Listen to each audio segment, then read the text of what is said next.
This is episode 2 of a 6-part series explaining all of synthesis. Yesterday was episode 0 about sound. Go back to my profile if you missed that. But today we'll be talking about waveform. Remy, baby, take it away. A subtractive synthesizer, which mind you, operator is not, we're using it for illustrative purposes. But a subtractive synthesizer starts by giving you a number of oscillators. The oscillator oscillates. It just produces a sound. And it'll give you a few different wave shapes. These partials here are the most naturally triggered. They're the ones that are used to make waveforms that we typically find in a synthesizer. Let's talk about those wave shapes that you're getting. There's 4, potentially 5 classic ones. Number 1, the sine wave. This is only one frequency, no overtones.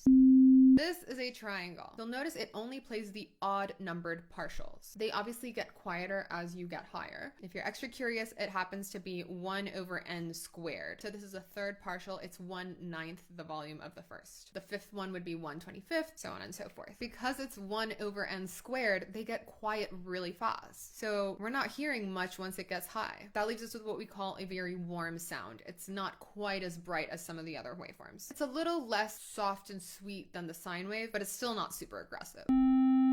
From triangle, let's go to square. In the square wave, it's also the odd partials, but it's no longer 1 over n squared, it's 1 over n, meaning they're a lot louder and we can hear a lot more of the higher ones. That means the third partial is 1/3 the amplitude of the main frequency. The fifth is 1/5 of the amplitude of the main frequency. You see where this is going. It's gonna sound a lot brighter, heftier than the triangle. Lastly, we have sawtooth. This one has all the partials at 1 over n, and it sounds a bit like this. Now, I did allude to there being another bonus waveform, and it is white noise. White noise is when all frequencies are being triggered at roughly the same volume, which is when you get that like wash of what you know to be white noise.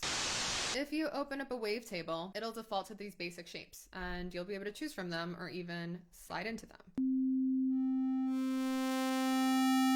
As you can see, our wavetable gives us 2 oscillators right off the bat, and we can set them to whatever we want. Now that we've stacked up some frequencies with each other, it's time to take some of those away. So come back for part 2 where we'll be talking about filtering. Like and follow and leave a comment and all that if you like where this is going and you want me to keep doing it.